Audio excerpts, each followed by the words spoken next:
Good evening बच्चों, कैसे हैं आप सब। सुपरस्टार आ गए हैं भाई। गुड इवनिंग बच्चे, thank you so much, God bless you. फटाफट आ जाएं, आज हम लोग बहुत इंपॉर्टेंट चीज़ें फिर से डिस्कस करने वाले हैं। और जो बच्चे आए हुए हैं प्लीज़ सबसे पहले आप लोग अपना काम करेंगे लाइक करने का और शेयर करने का। पंडित जी भी आ गए हैं भाई, खुश रहिए बच्चे, राम राम। फटाफट आ जाएं भाई सारे बच्चे, है ना। फिर हम लोग शुरू करते हैं।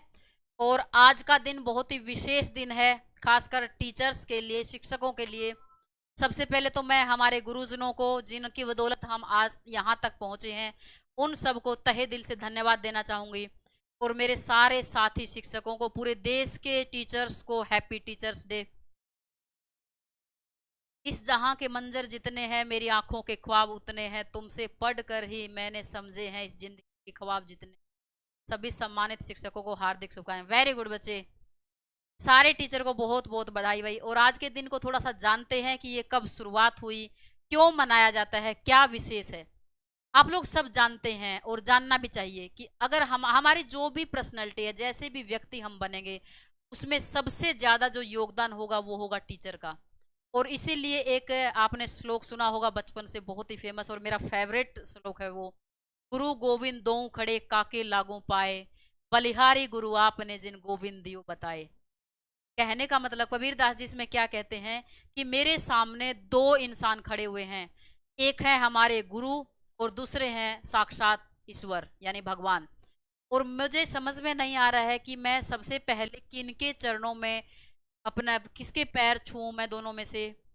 और आगे कबीर दास जी कहते हैं कि जब दोनों खड़े हुए हैं, यानी ईश्वर भी आपके सामने हैं और शिक्षक भी आपके सामने हैं, तो सबसे पहले आपको शिक्षक शिक्षक को ही प्रणाम करना है, क्योंकि शिक्षक ही ऐसे इंसान है जिन्होंने आपको ईश्वर तक पहुंचाया है। कहना क्या चाहते हैं, ईश्वर तक पहुंचाने का मतलब नहीं, यानी जिंदगी में अगर आपको अच्छा इंसान बनाया है तो उसमें सबसे बड़ा योगदान किसका होगा, आपके टीचर का होगा। और सबसे बड़े शिक्षक, अगर आप कहेंगे टीचर मतलब जिससे स्कूल में पढ़ते वही टीचर आपके नहीं है। अगर हम बचपन से बात करेंगे, जब से हम जन्म लेते हैं, सबसे पहले टीचर हमारे होते हैं हमारे माँ बाप। और उसके बाद जिन लोगों से हम लोग पढ़े होंगे, है ना। तो ये एक बहुत जिम्मेवारी वाला पद है। ये वैसा पद नहीं है जो कि आजकल यूट्यूब या सोशल मीडिया ने बना दिया है।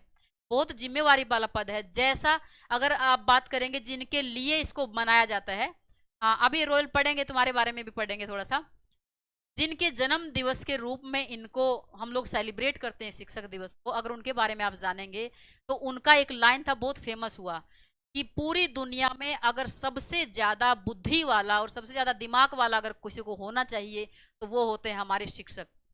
मनाने की शुरुआत क्यों हुई इसमें जाते हैं। माता पिता हमारे टीचर्स होते हैं, बिल्कुल सबसे पहले तो वही टीचर है हमारे, वही हमें जीवन जीने के लिए सिखाते हैं कि कैसे करना है। तो शुरुआत कैसे हुई इसके बारे में भी थोड़ा सा जान लेते हैं। अगर हम पढ़ेंगे, आज तक हमने क्या पढ़ा है, सर्वपल्ली राधाकृष्णन जी के जन्मदिन को, यानी आज के दिन वो पैदा हुए, 1888 की हम लोग बात करेंगे। 1888 5 दिसंबर का ये शुभ दिन था जब डॉक्टर सर्वपल्ली राधाकृष्णन जी का जन्म हुआ। तो वो 1962 में बनते हैं भारत के राष्ट्रपति। पहले तो वो उपराष्ट्रपति बनेंगे, यानी भारत के पहले उपराष्ट्रपति बनेंगे, फिर बनेंगे भारत के राष्ट्रपति। 1962 की बात है ये। 1962 में क्या हुआ कि उनके जो छात्र थे, क्योंकि वो शिक्षक भी थे टीचर भी थे, उनके जो पहले पढ़े हुए छात्र थे वो उनके पास आते हैं कि सर हम आपका आज जन्मदिन मनाना चाहते हैं। डॉक्टर साहब ने क्या जवाब दिया, अगर आप मेरे जन्मदिन को सच में मनाना चाहते हैं तो मैं अपने इस दिन को डेडिकेट करना चाहूंगा, समर्पित करना चाहूंगा पूरी दुनिया के शिक्षकों को, पूरी दुनिया के गुरुओं को। और उसी दिन से ये शुरुआत हुई है टीचर्स डे मनाने की, यानी 1962 से। तो आपको भी, टीचर को भी ये पढ़ लेना है, हम लोग की भी ये जिम्मेवारी है कि हम आपको अच्छे से पढ़ा पाए। और पढ़ाए ही नहीं, पढ़ना ही शिक्षा नहीं है। शिक्षा क्या है, जिंदगी जीने का तरीका है ये, है ना। तो हम अपनी जिम्मेवारियों को ठीक से समझ पाए, ठीक से आपको समझा पाए। और आपकी भी जिम्मेवारी है कि आप अपने अच्छे टीचर का चुनाव करें, ये भी जरूरी आज के जमाने में। हमारे जमाने में तो टीचर्स डे ऐसे, गुड इवनिंग बच्चे, अर्चना थैंक यू सो मच। अगर हम लोग की बात करेंगे, जब हम लोग हुआ करते थे 10th में 11th में, तो हमारे ज़माने में 5 सितंबर का मतलब होता था कि उस दिन हमारे टीचर नहीं पढ़ाएंगे स्कूल में, उस दिन हमें पढ़ाना होता था। हमारी ड्यूटी लगती थी कि हाँ भाई इतने बच्चे इस क्लास के आज आप ही पढ़ाएंगे और हम लोग सामने बैठेंगे। और हाथ पैर कांपने लगते थे। आज के ज़माने के बच्चे तो बहुत एक्सपर्ट हो गए हैं, शायद वैसी कंडीशंस नहीं होगी, है ना। तो बड़ा अच्छा लगता था, उन चीजों को फील करके बहुत अच्छा लगता है। तो आप सभी को भी शिक्षक दिवस की ढेर सारी शुभकामनाएं, और आप मन लगा के पढ़ें और इसी साल यानी 2023 को ही टारगेट करें, और इसी साल जिस भी एग्जाम के लिए आप तैयारी कर रहे हैं उसमें आप सफल हो जाएं। यही मेरा आशीर्वाद आप सारे बच्चों के लिए है। अब हम आगे बढ़ते हैं, क्लास के शेड्यूल पे आते हैं और क्लास डिस्कस थोड़ा सा आगे चलते हैं। क्वेश्चन आपके सामने है और आप उसका आंसर करेंगे। पहले हम लोग पढ़ेंगे, आपने अगर सुना होगा, अगर आप न्यूज वगैरह देखते हैं, मैंने बार बार आपको बताया कि आप सारा करंट अफेयर्स याद नहीं कर सकते हैं, किसी के लिए भी पॉसिबल नहीं है, ना ही टीचर के लिए ना ही बच्चों के लिए, कि आप जितना भी देश दुनिया में चीजें हो रही हैं हर क्षेत्र में होगा, इतना ज्यादा है कि आप इसको नहीं कर पाएंगे। तो कैसे आपको पता चलेगा कि आपका करंट अफेयर्स आपके एग्जाम में छूटे नहीं? तो इसका तरीका क्या होगा, वो इंपॉर्टेंट चीजें। थैंक यू बच्चे, खुश रहिए। तो जैसे G20 है, G20 भारत में पहली बार हो रहा है जब से G20 ग्रुप बना। अभी बात करेंगे क्या है ये, पूरे सारे क्वेश्चन के हम लोग आंसर करेंगे। जब से बना है तब से पहली बार इंडिया में इसका शिखर सम्मेलन होने वाला है, और वो भी अभी होगा। जैसे आज 5 तारीख है, 9 और 10 सितंबर को यहीं पे इंडिया में होगा। तो इसलिए G20 क्या हो गया, ये ग्रुप आपके लिए बहुत इंपॉर्टेंट होगा। आपको सारे क्वेश्चन इसके आने चाहिए, कैसे कैसे, कब स्थापना हुई, शिखर सम्मेलन की शुरुआत कब हुई, वो कौन सा देश है जिसमें एक से ज्यादा बार शिखर सम्मेलन हो चुके हैं, इससे पहले शिखर सम्मेलन कहाँ हुआ यानी 22 में, अगला कहाँ पे होने वाला है। एक वर्ड हम पढ़ेंगे शेरपा, ये क्या है, फिर हम पढ़ेंगे ट्राई, ये क्या है, इसके बारे में आप जानेंगे। सदस्य देश कौन कौन से हैं, क्यों बना ये, इसका इंपॉर्टेंस क्या है, इन सारे सवालों के हम लोग जवाब करेंगे। इसलिए ये चीजें आपके लिए इंपॉर्टेंट होंगी। मैंने पहले भी बताया आपको, जो पहली बार कुछ भी चीज होगी तो आप लोग सिर्फ कैसे याद करते हैं, बच्चे कैसे याद करेंगे, अच्छा 23वां शिखर सम्मेलन कहाँ पे हुआ, भारत में हुआ, बस इसके बारे में कुछ नहीं जानेंगे। जब भारत में पहली बार कोई भी चीज होगी वो चीज इंपॉर्टेंट हो जाएगी आपके लिए, है ना। तो देखते हैं एक एक करके हम लोग क्या होगा। हाँ बच्चे, वेरी गुड। पहले मैंने आपसे पूछा शिखर सम्मेलन कहाँ हुआ, मतलब इसमें हम 4 सवाल के जवाब देंगे।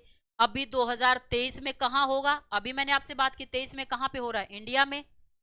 कब से कब चलेगा, ये डेट भी याद करनी, बाकियों की डेट आपको याद नहीं करनी। तो 9 से 10 सितंबर तक आपका चलना है, 2 दिन चलेगा सम्मेलन। इसमें कौन भाग लेता है, उन अगर आप 90 के दशक की बात करेंगे तो वित्तीय संकट हम लोग पढ़ते हैं।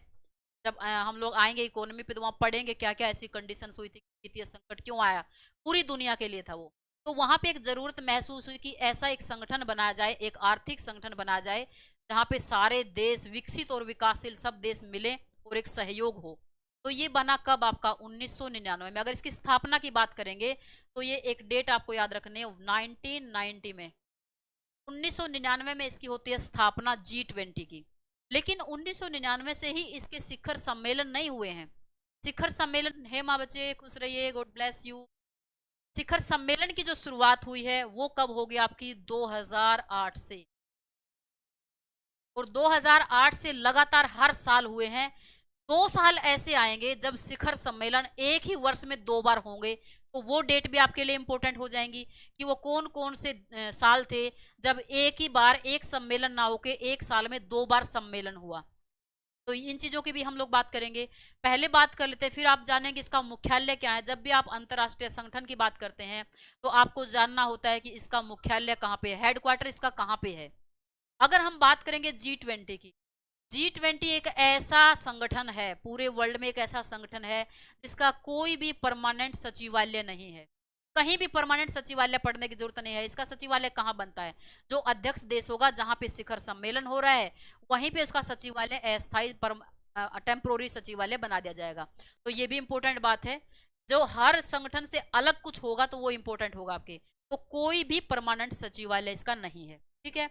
अब हम बात करते हैं कि इससे पहले यानी 22 में शुरू का पढ़ेंगे। सबसे पहले यानी 2008 में मैंने आपको बताया इसका हेडक्वार्टर नहीं है, बिल्कुल बच्चे।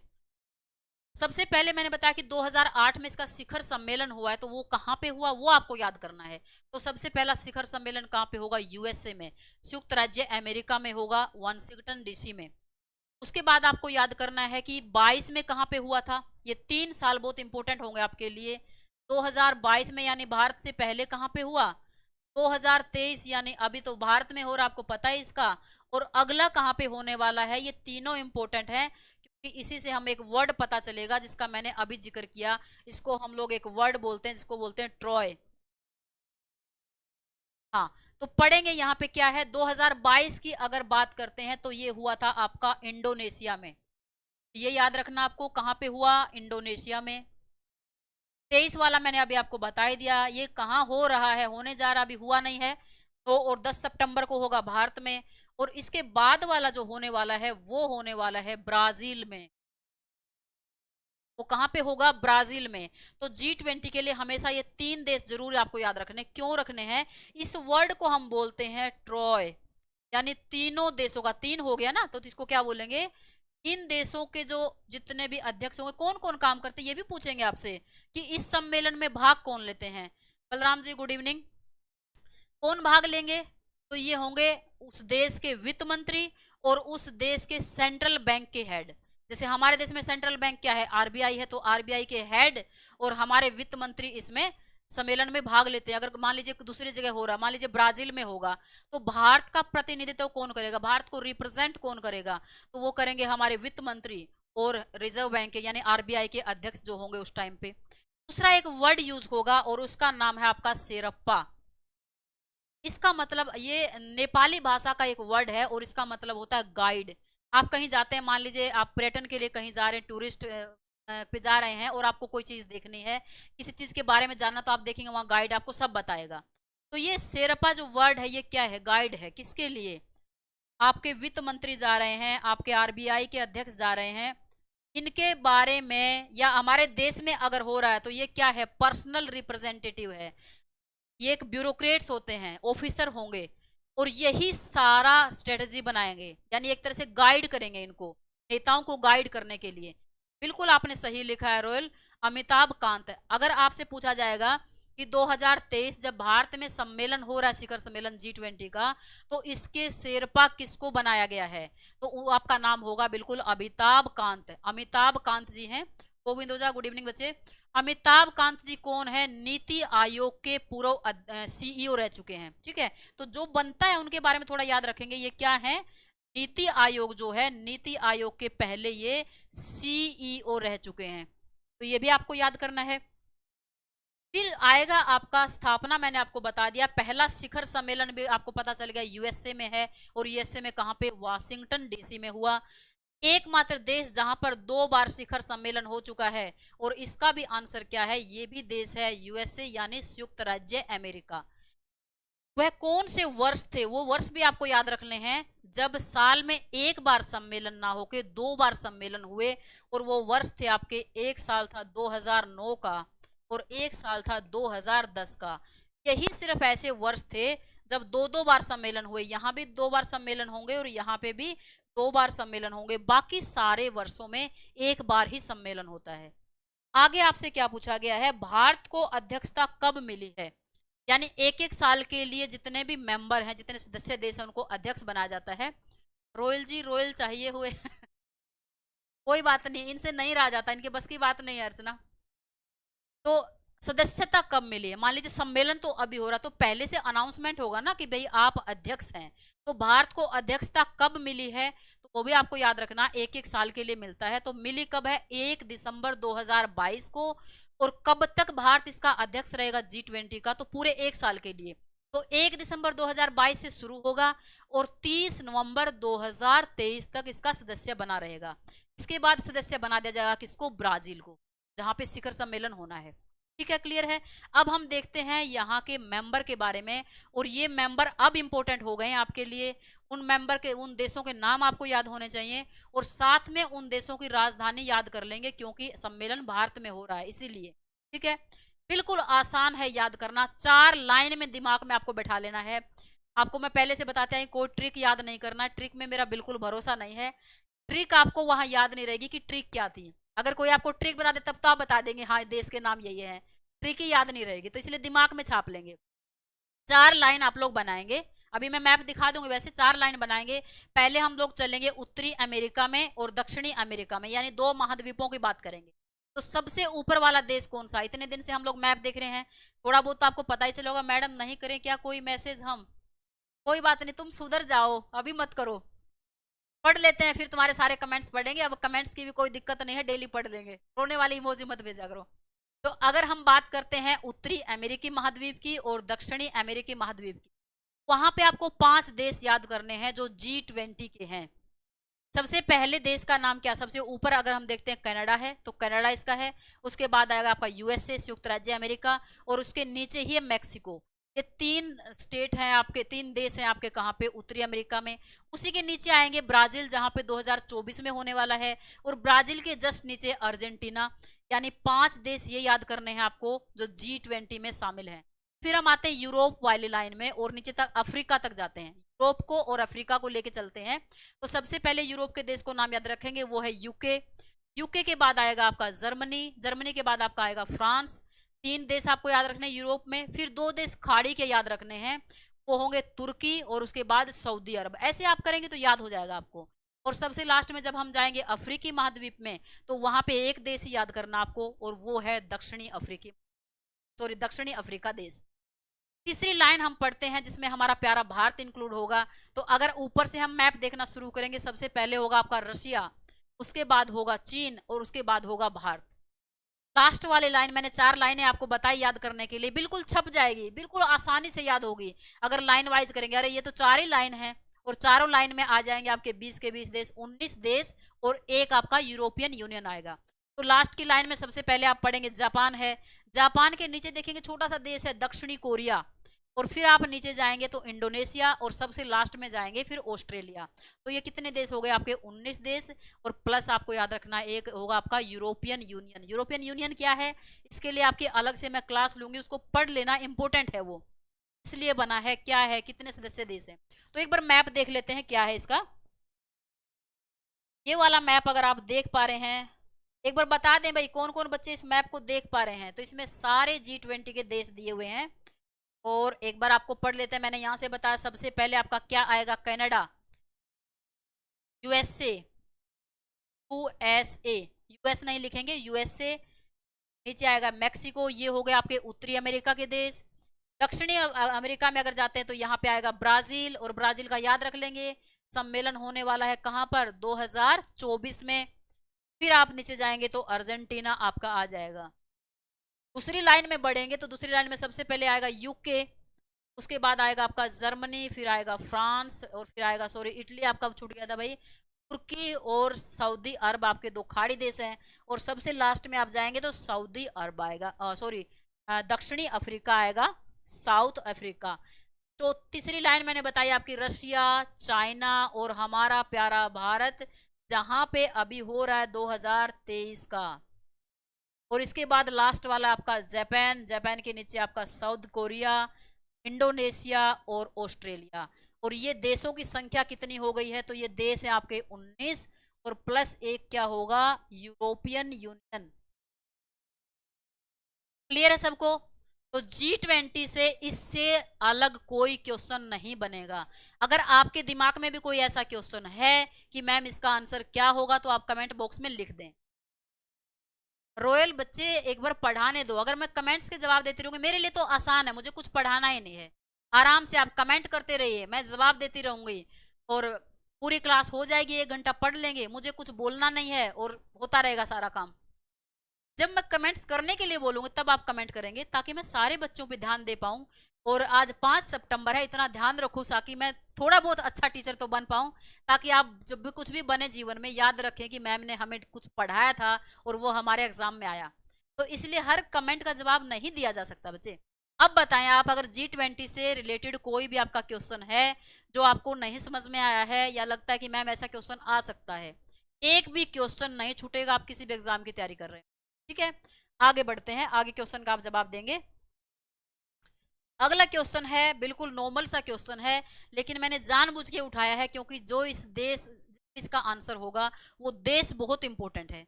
अगर मैं कोई भी क्वेश्चन, अगर ट्रेडिशनल क्वेश्चन भी लेके आ रही हूँ ना, तो वो करंट से रिलेटेड कुछ ना कुछ उसका होगा, तभी मैं ये लेके आती हूँ। आप अब पहले आंसर बताएंगे। अब बताएं भाई, खूब कमेंट करें। रॉयल पंडित बताएं, निम्नलिखित में से हजारों झीलों की भूमि किसे कहा जाता है। इनमें से कौन सा देश है जिसको हजारों झीलों की भूमि कहा जाता है, बताएं भाई, आंसर करेंगे। हजारों झीलों की भूमि किसे कहा जाता है? स्वीडन को, ग्रीनलैंड को, यूएसए को, फिनलैंड को? जल्दी बताएं भाई, फटाफट आंसर करेंगे। रॉयल पंडित जल्दी जवाब दें भाई, क्या आएगा? रॉयल पंडित का जवाब आ गया फिनलैंड। बाकी बच्चे भी बताएं भाई, क्या आएगा? सारे बच्चे रिप्लाई किया करें भाई, और आप लोग अपना काम करते रहे। जो मैंने आपको काम सौंपा हुआ है, क्या आप लोग कर पा रहे हैं भाई काम? क्या काम करना है आपको? आपको लाइक करते रहना है। लाइक, शेयर, सब्सक्राइब, और आप लोग आंसर दें। तब तक मैं एक सेटिंग कर देती हूँ ताकि आपके कमेंट्स मुझे दिखते रहें।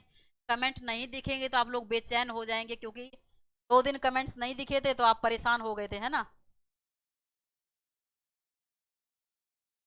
बताएं भाई, बताएं जल्दी जल्दी। क्या आंसर दे रहे हैं आप? फिनलैंड, डी फिनलैंड, और बाकी बच्चे भी आंसर देंगे। क्या आएगा? तो आपका आंसर बिल्कुल सही है।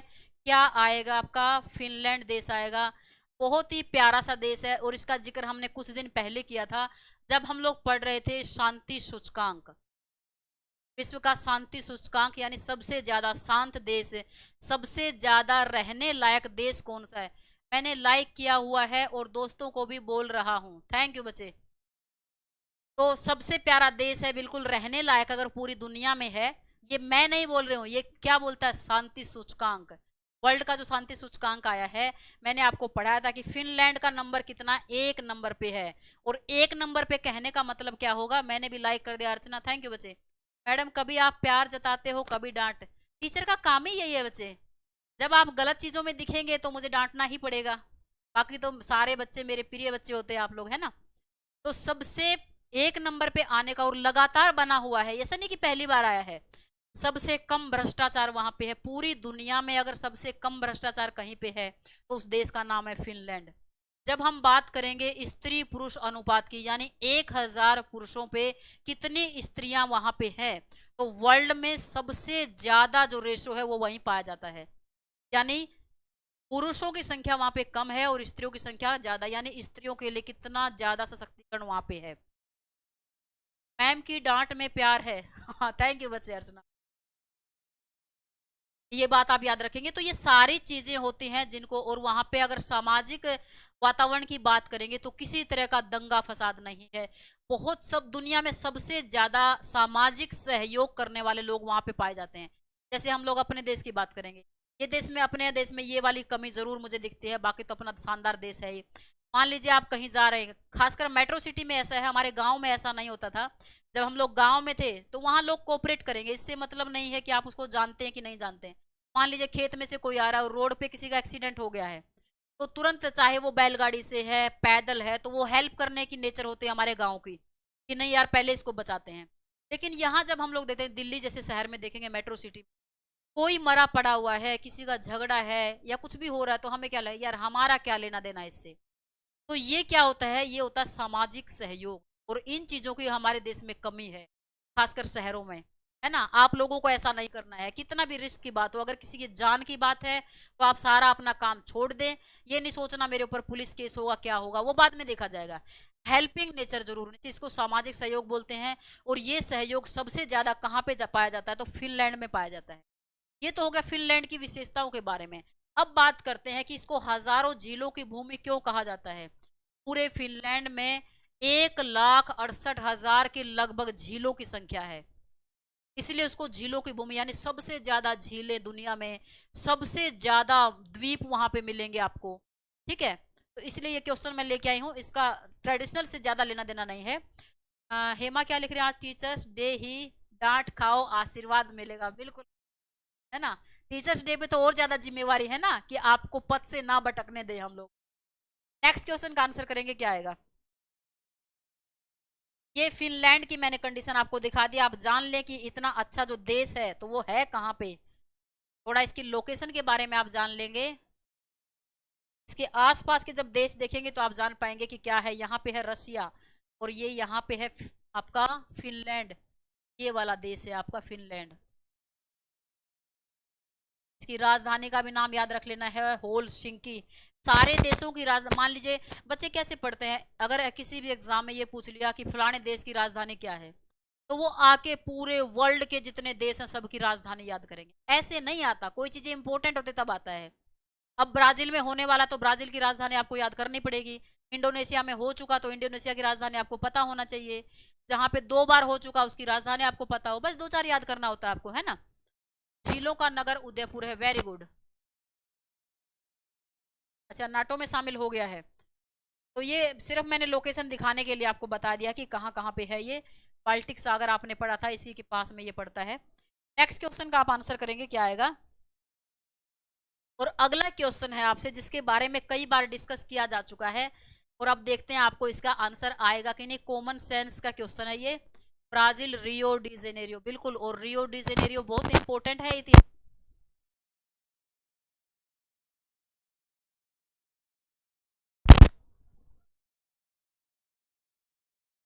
इंडोनेशिया की भी बता दिया आपने, ठीक है। अब आपको बताना है उस देश का उस देश का नहीं भाई, आपको क्या बताना है, उस महाद्वीप का नाम बताना है जहां पे कर्क और मकर दोनों रेखाएं गुजरती हैं। कर्क रेखा, मकर रेखा, इक्वेटर, सब मैं पढ़ा चुकी हूं आपको, किन किन देशों से गुजरते हैं, किन किन महाद्वीपों से गुजरते हैं। अर्चना ने जवाब दिया है एशिया, और पंडित जी ने जवाब दिया अफ्रीका। बाकी बच्चे भी जवाब दे भी क्या होगा, तभी पता चलेगा। हेमा ने जवाब दिया ए मतलब अमेरिका, इसलिए पता चलेगा अभी अभी कि मैप आप देखते हैं कि ना। याद करने की बात ही नहीं है ये, और याद करने से होगा ही नहीं। मैप देख लिए होंगे तो आसानी से याद होगा। वैसे अफ्रीका से तीनों रेखाएं गुजरते हैं, वेरी गुड। पंडित जी पढ़ते तो हैं, थोड़े बदमाश टाइप के हैं, लेकिन पढ़ाई करते हैं पंडित है। बिल्कुल सही आंसर है आपका। क्या आंसर आएगा, ऐसा महाद्वीप कौन सा होगा, ये होगा अफ्रीका, जहां से गुजरती है कर्क रेखा, मकर रेखा, और साथ में ही गुजरती है भूमध्य रेखा यानी इक्वेटर। एकमात्र ऐसा महाद्वीप जहां से ये तीनों ही लाइन गुजरती हैं। कोई बात नहीं बच्चे, अर्चना मैंने पहले भी आपको बोला आपको जवाब जरूर देने हैं। अब आपका गलत हो गया, दोबारा गलत नहीं होगा। आपको याद रहेगा कि क्लास में मैंने गलत जवाब दे दिया था, तो उसके लिए परेशान नहीं होना, आप आंसर कर रहे हैं, यही बहुत अच्छी बात है। नेक्स्ट क्वेश्चन आप बताएंगे मुझे क्या आएगा। पहले इसका थोड़ा सा देख लेते हैं, लोकेशन में दिखा देती हूँ आपको। ये फोटो अगर आप देख पा रहे हैं, और इस फोटो में दिख रहा है आपको कौन कौन से महाद्वीप से कौन रेखाएं जाएंगी। ये है आपकी कर्क रेखा, यहां देख रहे हैं कर्क रेखा, और ये है आपका अफ्रीकी महाद्वीप, यहां से लेकर यहां तक कर्क रेखा इसको क्रॉस कर रही है। हाँ, बच्चा नटखट नहीं होगा तो कौन होगा, बिल्कुल बिल्कुल सही बात है, तुम कुछ ज्यादा ही नटखट हो। फिर आएगा आपका इक्वेटर भूमध्य रेखा, ये भी आपके यहां से जा रही है, देखेंगे आप। और तीसरी होगी आपकी मकर रेखा, और ये भी यहां से जा रही है। इतना तो याद होगा कि तीनों में से भारत से कौन सी रेखा जाती है। ग्रह नक्षत्र कुछ ठीक नहीं चल रहे मेरे। अर्चना पटेल, बच्चे ग्रह नक्षत्र कुछ नहीं होते, परेशान नहीं होना है बिल्कुल। मेहनत करो, सही दिशा में मेहनत करो बस। मैंने बार बार आपको बताया है कि स्ट्रेटेजी सही रखनी है बस, और इन चीजों में तो पढ़ना ही नहीं है। जितना मेहनत करोगे उतना पाओगे, हो सकता लेट से पाओ, है ना। तो परेशान नहीं होना बिल्कुल भी, मस्त रहो बिल्कुल बिंदास। तो यहां से तीनों रेखाएं जा रही हैं, एकमात्र रेखा है जो कि हमारे देश से गुजरती है, और ये रहा हमारा प्यारा भारत, यहाँ पे आप देख पा रहे हैं। और उस रेखा का नाम क्या है, वो है कर्क रेखा। और कर्क रेखा किन किन देशों से होकर गुजरती है, ये भी मैंने आपकी क्लास में पढ़ा चुकी हूँ। देश देश में पता होना चाहिए किन किन राज्यों से होकर गुजरेगी, ठीक है। सॉरी बच्चों, फेसबुक वाले बच्चों के कई सारे कमेंट्स आए हुए थे कि मैम आप हमारे कमेंट्स नहीं। मैं देखती हूँ कोई ऐसा जुगाड़ जिससे यूट्यूब और फेसबुक दोनों कमेंट्स मेरे पास देख पाए मैं। अगर आप में से किसी को पता है ऐसा कुछ तो आप मुझे बता देंगे फोन करके, नंबर मेरा दिया हुआ है। बाकी मैं कोशिश कर रही हूँ बच्चे, जो नहीं कमेंट कर पा रहे हैं प्लीज आपसे मुझे रिक्वेस्ट कर रही हूँ मैं कि आपको यूट्यूब का चैनल वहां पे दिया हुआ है लिंक, उस लिंक पे आप क्लिक करेंगे और आप आ जाएंगे यहाँ पर यानी यूट्यूब पर, और यहाँ पे आके आप कमेंट्स करेंगे। थोड़ा देखते हैं, कुछ ऐसा हो सकता है, किसी को भी पता होगा तो आप बताएंगे भाई। मेहनत ही हमारा गोल है और इसको हम भेद के रहेंगे। Very good very good. चलिए नेक्स्ट क्वेश्चन का आंसर करेंगे। नहरों का देश किसे कहा जाता है, बताएं भाई। उस देश का नाम बताना है जिसको कहा जाता है नहरों का देश। किसको कहा जाता है नहरों का देश? भारत को, पाकिस्तान को, जापान को, म्यांमार को। नहरों का देश किसे कहते हैं? Bharat, Pakistan, Japan, Myanmar. जल्दी आंसर करेंगे क्या आएगा? और इस क्वेश्चन के बाद हम लोग बहुत इंटरेस्टिंग क्वेश्चन पे आएंगे, और अभी नहीं बता सकते क्योंकि आपको आंसर पता चल जाएगा, लेकिन बहुत अच्छी अच्छी चीजें उसके बारे में हम लोग जानने वाले हैं। आपके एग्जाम ओरिएंटेड भी है और आपके लिए वैसे भी जानने के लिए बहुत जरूरी है, इंटरेस्ट। तो आप बताएंगे पहले। रोयल ने जवाब दे दिया, वेरी गुड। और ये नाम है पाकिस्तान। और ऐसा क्यों कहा जाता है उसको? हजारों नहरों का देश। नहरों का देश क्यों कहा जाता है? जब हम पढ़ते हैं ज्योग्राफी में सिंधु नदी, सिंधु नदी वहां से गुजरती है पंजाब प्रांत से, और सिंधु नदी और उसकी जो सहायक नदियां हैं वो वहां पे एक ऐसा जाल का निर्माण कर देती हैं, बिल्कुल। तो बहुत ज्यादा क्षेत्र में फैला हुआ है वो सिंधु नदी और उसकी सहायक नदियों का, और इसी कारण से, इसी नदी की वजह से उसको कहा जाता है नहरों का देश। ठीक है, नेक्स्ट क्वेश्चन पे आते हैं। पहले आप इसका जवाब देंगे और फिर हम इसके बारे में कई सारी इंटरेस्टिंग बातें करने वाले हैं। आपको बताना है वर्ल्ड का सबसे बड़ा मरुस्थल कौन सा है। इनमें से 4 ऑप्शन में से आपको बताना है कि दुनिया का सबसे बड़ा मरुस्थल कौन सा है, सबसे बड़ा रेगिस्तान कौन सा होगा। सहारा का रेगिस्तान, गोबी का रेगिस्तान, थार का रेगिस्तान, या तकला मकान का रेगिस्तान। जल्दी आंसर करेंगे भाई, सबसे बड़ा रेगिस्तान इसमें से कौन सा है? सारे बच्चे कमेंट करें भाई। आप लोग अगर जज्बा दिखाएंगे, आप लोग फटाफट कमेंट्स करेंगे, आपका रिप्लाई आएगा तो और जोश आता है पढ़ाने में, और अच्छी अच्छी चीजें करने की टीचर कोशिश करते हैं। तो एकदम फटाफट कमेंट किया करें आप लोग, फास्ट फास्ट कमेंट आने चाहिए, जैसे रोयल पंडित के आते हैं। इन्होंने जवाब दे दिया है, इनका जवाब सही है या गलत अभी थोड़ी देर में हम डिस्कस करेंगे। बाकी लोग भी देंगे भाई थार भारत में है, ठीक है। तब तक पंडित जी बताओ, आप थार कहाँ पे है बता दिया, गोभी कहाँ पे है बताओ, तकला मकान कहाँ पे ये भी बता दो। फिर हम सहारा पे डिस्कस करेंगे, सहारा की बहुत ही इंटरेस्टिंग चीजें हैं, उसके बारे में हम लोग बात करेंगे। ठीक है, हेमा ने आंसर दिया है डी, तकला मकान। बच्चे आपका आंसर आएगा सहारा मरुस्थल, लेकिन सहारा मरुस्थल दुनिया का सबसे बड़ा मरुस्थल नहीं है। लेकिन 4 ऑप्शन में से जब आपको जानना होगा तब आपका आंसर ए सही आएगा। मैंने आपको पढ़ाए थे मरुस्थल के प्रकार, अगर आपको याद है क्लास, नहीं याद है तो एक बार सर्च करके आप देख लेंगे। 4 प्रकार के मरुस्थल, जिसमें हमने ठंडे मरुस्थल भी पढ़े थे। अगर हम पूरी दुनिया की बात करेंगे तो सबसे बड़ा जो मरुस्थल है वो है आपका अंटार्कटिका। अंटार्कटिका महाद्वीप हमने पढ़ा था, भारत के कौन कौन से वहां पे मिशन है वो भी हमने पढ़ा। तो अंटार्कटिका जो है वो सबसे बड़ा मरुस्थल होगा। जीवराज ए आएगा बच्चे, बिल्कुल। और दूसरा जो होगा वो होगा आर्कटिक, यानी अगर हम ऐसी पृथ्वी को मान लेते हैं तो अंटार्कटिका कहाँ पे है आपका, यहाँ सबसे नीचे वाला मिलेगा। आर्कटिक कहाँ होगा, ये होगा सबसे ऊपर, यानी इधर रूस के साइड में। तो ये सबसे बड़ा, सबसे 2 नंबर का है। तीसरे नंबर पे आएगा सहारा मरुस्थल। लेकिन अगर आपसे पूछ लिया जाए कि सबसे ज्यादा गर्म मरुस्थल कौन सा है, तो सबसे गर्म मरुस्थल का अगर नाम पूछेंगे, रेगिस्तान का नाम पूछेंगे, तो उसका जवाब आएगा सहारा। दुनिया का सबसे गर्म मरुस्थल है। लेकिन इसमें कई सारे रहस्य हैं जिनको जान के आज तक वैज्ञानिकों के पास भी बहुत सारे रहस्यों का आंसर नहीं मिला है, लेकिन वो बहुत इंटरेस्टिंग लगते हैं। जब हम लोग सहारा मरुस्थल में जाते हैं, वहां पर्यटन के लिए भी आप जा सकते हैं, घूमने के पॉइंट से भी जा सकते हैं। आपको अचंबा होगा कि सहारा मरुस्थल को देखने के लिए कभी किसी ने कल्पना नहीं किया होगा इस टाइप का। वहां पे एक ट्रेन चलती है मरुस्थल में, और उस ट्रेन से आप पूरे मरुस्थल की यात्रा कर सकते हैं, सबको देख सकते हैं। अगर आप दिन में चले जाते हैं तो औसत तापमान जो होता है वो 56 डिग्री सेल्सियस होगा। सोच सकते हैं कितना होगा। हम लोग एवरेज की बात कर रहे हैं, 56 डिग्री सेल्सियस हमेशा रहता है वहां पे। बढ़े घटेगा तो ये एवरेज है, तो कितना ज्यादा होगा, ये होगा दिन का तापमान। अगर हम बात करें रात की, अगर आप रात पे वहां पे रुके हुए हैं तो रात में इतना ज्यादा ठंडा हो जाएगा। ये मैंने बताया था सेकंड कैटेगरी जो मरुस्थल की होती है, कि दिन में बहुत ज्यादा गर्म और रात में ठंडा। ऐसा ही हमारा मरुस्थल है जो भारत वाला है, थार मरुस्थल, ये इसी कैटेगरी में आएगा। तो उसके लिए तो आप देख ही लेंगे अलग से। और जब आप रात में वहां पे रुके हुए हैं तो वहां का तापमान 0 डिग्री से भी नीचे चला जाता है। दूसरी इंटरेस्टिंग बात यहाँ पे इसलिए है कि इतना गर्म होने के बावजूद भी वहां पे आपको वनस्पति भी पाएंगी, जीव भी पाएंगे, और वहां इंसान भी रहते हैं। वहां पे हर 30, 40, 50 साल के बाद बर्फबारी होती है। आप समझ पाएंगे कि क्या रेगिस्तान में बर्फबारी हो सकती है। अभी अगर 2016 की बात करेंगे तो लगभग 37-38 साल के बाद वहां पे बर्फबारी हुई।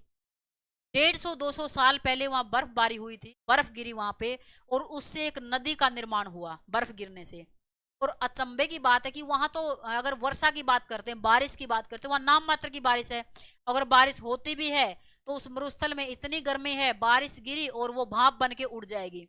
लेकिन वो नदी जो 200 साल से भी ज्यादा पुरानी है वहां पे, वो नदी आज तक उसका पानी सूखा नहीं है, हमेशा पानी बना रहेगा उसमें। हेमा लाइक करो क्लास को। हाँ, अच्छे अच्छे काम भी कर दिया करो भाई, हेमा कर दो, सारे बच्चे कर दिया करो भाई। थोड़ा बहुत तो सही पढ़ा ही रही होंगी मैं, है ना, आपके लिए कोशिश तो करती हूँ।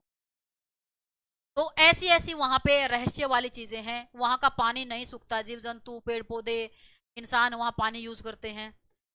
इंपॉर्टेंट क्यों है सहारा हमारे लिए? अगर हम बात करेंगे तेल की, अगर हम बात करेंगे कोयले की, हम बात करेंगे प्राकृतिक गैस की, तो बहुत बड़ा भंडार वहां पे है। कितने देश वहां पे आते हैं। अगर सहारा मरुस्थल हम देखेंगे काफी जगह में फैला हुआ है, 11 देश उसमें आते हैं। कहाँ पे है ये? दक्षिणी अफ्रीकी महाद्वीप में है। 11 देश उसमें इंक्लूड हो, 11 देशों में फैला हुआ है। लगभग अफ्रीका का 31% भाग है जो ऊंटों के साथ वहां पे व्यापार किया जाता है, ऊंटों के माध्यम से ऊंटों का कारवां रहता है, क्योंकि उतने गर्म में और तो कोई पॉसिबिलिटी है नहीं आपके लिए। एक वहां बहुत इंटरेस्टिंग चीज है और उसका नाम है नीली आंख। इसको हम पृथ्वी की आंख भी कहते हैं। माता, आपके शिक्षण में कोई कमी नहीं है। थैंक यू बच्चे। शिक्षक में तो कमी तो रहती है बच्चे, क्योंकि हम पूरी जिंदगी सीखते हैं, है ना। पूरी जिंदगी विद्यार्थी ही रहते हैं, टीचर भी। आपको एक नाम मैंने लिखा और आप बताएंगे क्या किसी ने इसके बारे में सुना है? नीली आंख।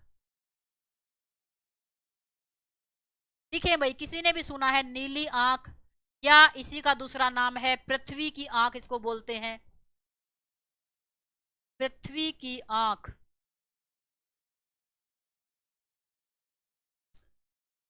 सुना हुआ है किसी ने? नहीं सुना तो हम बात कर लेते हैं। और कभी अगर मौका मिले आपको घूमने जाने का तो इसको देख के आएंगे। जब हम लोग बात करेंगे अफ्रीका की, आपने अभी अफ्रीका महाद्वीप देखा था, और अफ्रीका के ऊपर वाले देशों में ये फैला हुआ है सहारा मरुस्थल। हम मैप दिखा देंगे अभी। और सहारा मरुस्थल के बिल्कुल बीच में, मिड में हम बात करेंगे, राजस्थान का हिमाचल है, माउंट आबू। हाँ हाँ, नीली आंख आज सुन रहे हैं आपसे। चलिए नीली आंख की बात करते हैं। नीली आंख बहुत इंटरेस्टिंग, आपका मन भी करेगा देखने का कि नीली आंख क्या है। ऐसे से आगे में, हेलो मैम, राधे राधे राधे राधे बच्चे, खुश रहिए। नीली आंख क्या है? सहारा के बिल्कुल बीच में, बिल्कुल मिड में 50 किलोमीटर लंबाई है और 50 किलोमीटर ही उसकी ऊंचाई है। किलोमीटर की बात कर रही हूं मैं, ठीक है, मीटर की नहीं, 50 किलोमीटर। इतनी बड़ी आंख की आकृति बनी हुई है नीले कलर की। और आज तक वो रहस्य बना हुआ वैज्ञानिकों के लिए भी कि ये बना कैसे है। उसको अंतरिक्ष से भी हम लोग देख सकते हैं। थैंक यू बच्चे। एस एस क्या नाम है, नाम भी बता देंगे। थैंक यू सो मच बच्चे, गॉड ब्लेस यू। कुछ लोगों का मानना है कि जो ये आंख है वो एलियन आए, एलियन मीन्स अब दूसरे ग्रह के लोग, यानी पृथ्वी के लोग नहीं, तो बाकी 9 ग्रह 8 ग्रह हैं, उनमें से कोई किसी ग्रह के लोग आए और ये नक्शा ऐसा बना के चले गए। कुछ लोगों का ये मानना है कि पहले जो अभी ये जो सहारा मरुस्थल है, यहाँ पे पहले हुआ करता समुद्र, लेकिन बाद में ये धीरे धीरे कन्वर्ट हो गया रेगिस्तान में, और इसीलिए ये कलाकृति बन गई है। लेकिन अभी तक कोई भी वैज्ञानिक इसका सही सटीक अंदाजा नहीं लगा पाया है कि ये आखिर में है क्या। ठीक है, उस आंख को देखते हैं और उसका नाम है नीली आंख, या इसको बोलते हैं पृथ्वी की आंख। अगर आपसे कभी आ जाती है तो आप गुस्सा वाली इमेज ही भेज रहे हैं, ऐसे इसके लिए समझ में नहीं आया, ठीक है।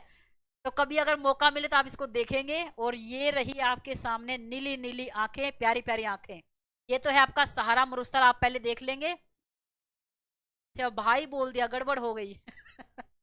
मतलब तुम लोग सुधर नहीं सकते हो, हैं पंडित। थैंक यू बच्चे, जीवराज, गॉड ब्लेस यू। ये है आपका अफ्रीकी महाद्वीप। और अफ्रीकी महाद्वीप के ऊपर वाले देश, ये देश आपको देशों के नाम याद रखने की जरूरत नहीं है, सिर्फ ये याद रखना कि इसकी लोकेशन कहाँ पे है और कितने देश इसमें इंक्लूड है। तो 11 देशों में ये आता है। और ये है आपका सहारा डेजर्ट। अगर आप पिक्चर को सही से देख पा रहे हैं, ये अफ्रीका के ऊपर वाला हिस्सा है, अफ्रीकी महाद्वीप के। अगर इसके साइज की बात करते हैं, अगर इंडिया के उसमें रेफरेंस में बात करें, कोई बात नहीं बच्चे, कोई बात नहीं, आप आराम से पढ़ाई करो, मेरी क्लास में कोई दिक्कत नहीं इन चीजों की। तो अगर हम बात करेंगे तो ये कहाँ पे है, ऊपर वाले हिस्से में है, यहाँ वाला। अगर साइज की बात करते तो इंडिया को जब हम लोग 2 बार से भी ज्यादा यानी लगभग 2.5 इंडिया मिला देंगे तो उतना इसका क्षेत्रफल है। और ये 9 देश हैं जो इसको घेरे हुए हैं। बस 2 चीजें आपको याद रख लेनी है, इसके यहाँ पे लगता है आपका मेडिटेरियन सी, यहाँ पे होगा रेड सी जिसके बारे में मैंने पढ़ाया था, और इसी के बगल में है नील नदी। ये नदी बहुत इंपॉर्टेंट है आपको। नील नदी पूरे वर्ल्ड की, पूरी दुनिया की सबसे लंबी नदी है। तो नील नदी से ये शुरू होता है सहारा मरुस्थल, जब हम पूर्व दिशा की बात करेंगे, और ये कहाँ पे खत्म होता है, ये पूरे रेड सी तक जाता है। ठीक है, अब देखते हैं नीली आंख, जिसके बारे में आपको भी बड़ा इंटरेस्टिंग लगा है और मुझे भी लगता है कभी मौका मिलेगा तो उसको देखने जाएंगे नीली आंख को। और ये रही आपके सामने नीली आंख, और ये कहाँ की फोटो है, ये ऐसी ऐसी फोटो दिखती है जो मैंने अभी सहारा मरुस्थल आपको दिखाया था वही की पिक्चर है ये, और ये अंतरिक्ष से ली गई है, उपग्रह के द्वारा भेजी गई तस्वीर है ना। नील नदी मिस्र का वरदान है, बिल्कुल सही बात है। तो इसको ही बोलते हैं सॉरी नीली आंख। इसी का नाम है भाई नीली आंख। देख रहे नीले कलर की है। अब ये कैसे बनी है, किसने बनाई है, और इतने बड़े साइज की है, 50 किलोमीटर तक कैसे बनाएंगे लोग। 50 किलोमीटर लंबी है, अगर ऐसे देखेंगे 50 किलोमीटर लंबी, ऐसे देखेंगे 50 किलोमीटर लंबी। किलोमीटर का मतलब आप समझ रहे हैं। अरे पढ़ लो, सब बात मत करो। अच्छा कोई बात नहीं, ठीक है। तो आज की क्लास को इतना ही रखते हैं। कल फिर बहुत ही इंटरेस्टिंग चीजें हम लोग लेके आने वाले हैं। भले ही हम लोग 2-4 क्वेश्चन ही करेंगे, लेकिन वैसा करेंगे कि आप एग्जाम में बैठें तो कम से कम मेरी क्लास से क्वेश्चन आएंगे जरूर, इसकी गारंटी है। आपको सिर्फ क्या करना कि क्लास को आप डेली देखें। हाँ बच्चे, इसी टाइम होता है आपका करंट अफेयर्स भी होता है और जीके का कुछ पोर्शन भी होता है, साथ में उसको इंक्लूड करके पढ़ते हैं हम लोग। ठीक है, 10 बजे क्लास होती है डेली, 7 दिन क्लास चलती है, तो डेली आप लोग क्लास करें। पीडीएफ अगर आप इसका देखना चाहते हैं तो पीडीएफ के लिए टेलीग्राम का लिंक मैंने डाला हुआ है, टेलीग्राम के लिंक पे आप जाएंगे। जो भी बच्चे नए हैं और अगर उनको लगा है कि मेरी क्लास ठीक है, मैंने ठीक ठाक आप लोगों के लायक पढ़ाया है, तो प्लीज़ चैनल को आप सब्सक्राइब कर लेंगे। अपने दोस्तों को सोशल मीडिया का जो भी प्लेटफॉर्म आप यूज़ करते हैं वहाँ पे क्लास को शेयर कर देंगे। आप लेट आते हैं और जल्दी चले जाते हैं। नहीं बच्चे, मैं लेट नहीं आई हूँ, बिल्कुल आपके आने से पहले मैं आ गई हूँ। हाँ, क्लास से बच्चे 1 घंटा हो गया है, अभी क्लास को खत्म करेंगे, कल फिर शुरू करेंगे 10 बजे से। 10 से 11 बजे तक आपकी क्लास चला करेगी। आज के लिए इतना ही रखेंगे। आप लोग ध्यान रखें, अच्छे से पढ़ाई करें। जय हिंद, जय भारत।